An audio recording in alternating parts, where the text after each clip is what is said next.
Welcome to my YouTube channel. વિદ્યાર્થી મિત્રો, આજે આપણે ધોરણ 9 વાર્ષિક પરીક્ષાની અસાઇનમેન્ટ આવી છે, એમાં ખાલી જગ્યા જોઈશું.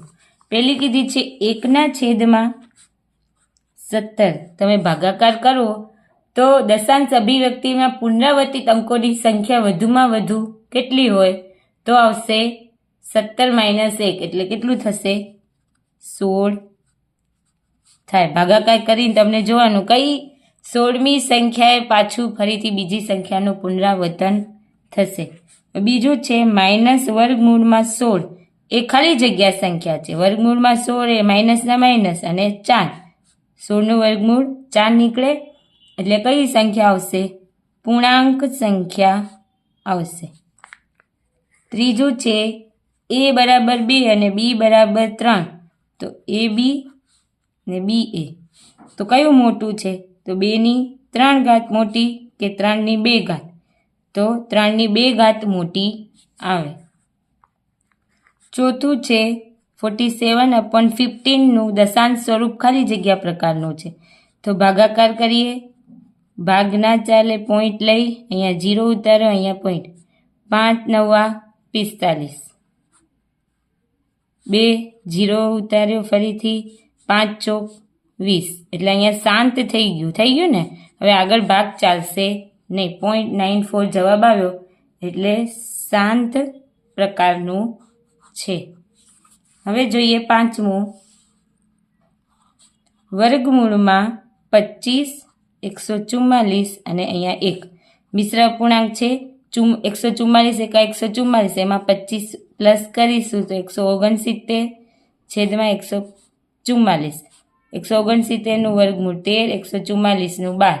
તમને 13ના છેદમાં 12 તો નથી આપ્યું, તો પણ આ મિશ્ર અપૂર્ણાંક આપેલું છે. 12 એકા 12 અને એને 1 કરીએ તો 13, એટલે 1.1 12 જવાબ આવે.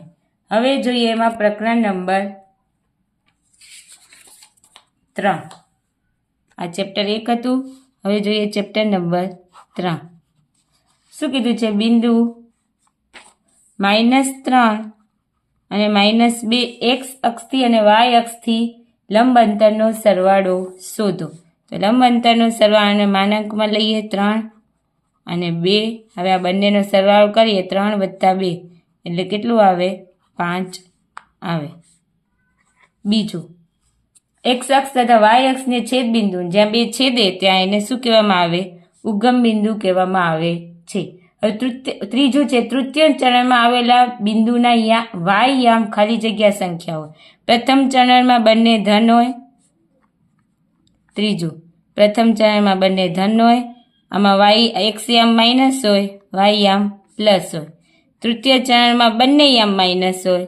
ચતુર્થ ચરણમાં x યામ પ્લસ હોય અને y યામ માઇનસ હોય.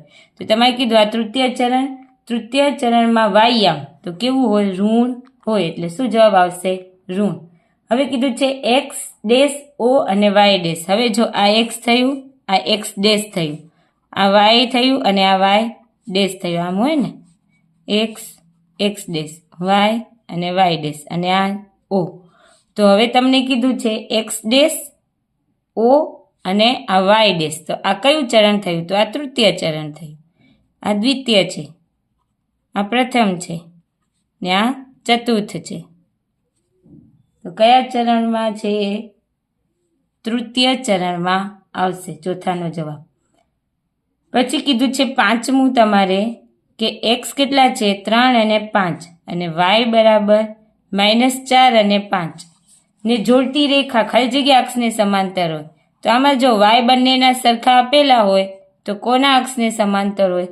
x અક્ષને સમાંતર આવે જવાબ. હવે જોઈએ ચેપ્ટર નંબર 4. શું કીધું? કોઈ પણ વાસ્તવિક સંખ્યા a માટે a/2 અને a એ સમીકરણ ખાલી જગ્યાનો ઉકેલ છે. તો પેલું આપણે આપેલું છે x બરાબર 2y. હવે આમાં x આ છે અને y આ છે.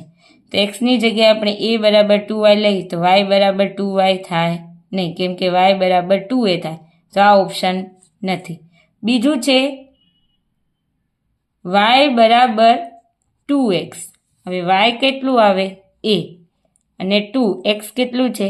એના છેદમાં 2, 2 2 કટ થઈ ગયા એટલે આ બંને બરાબર આવ્યું, એ બરાબર એ, એટલે કયો ઓપ્શન આવશે તમારે? y બરાબર 2x જવાબ આવશે. હવે ત્રીજું કીધું છે દ્વિચલ સુરેખ સમીકરણ x + 2y બરાબર 6 માટે a વત્તા b. હવે a હોય એ x નો સહગુણક એટલે 1 અને b હોય y નો સહગુણક 2. 2 વત્તા 1 એટલે કેટલું આવશે? 3 જવાબ આવશે. પછી ચોથું કીધું છે 3x + 4y - 24 બરાબર 0 માં a, b અને c ની કિંમત. તો a બરાબર 3, b બરાબર 4 અને c બરાબર -24. હવે કીધું જે પાંચમું, જે સુરેખ સમીકરણનો ઉકેલ -2, 2, 0, 0 અને 2 અને -2 હોય તો ખાલી જગ્યા સ્વરૂપે હોય. હવે જો પેલું એક આપેલું છે, આ એક આપેલું છે અને એક 2 અને -2. તો હવે જો x વત્તા y હોય બરાબર 0 તો જ થાય ને. x -2 લઈએ, y 2 લઈએ તો 0. તો x વત્તા y બરાબર 0 તો જ 0 થાય. અહીંયા બી 0 વત્તા 0 0. અહીંયા x પ્લસ છે તો y માઇનસ છે એટલે કયું આવશે? x વત્તા y બરાબર 0 લઈશું ત્યારે એ 0 આવશે. x પ્લસ y બરાબર 0 એટલે x ની કિંમત -2 હોય 2 એટલે કયું આવશે સમીકરણ? x વત્તા y બરાબર 0.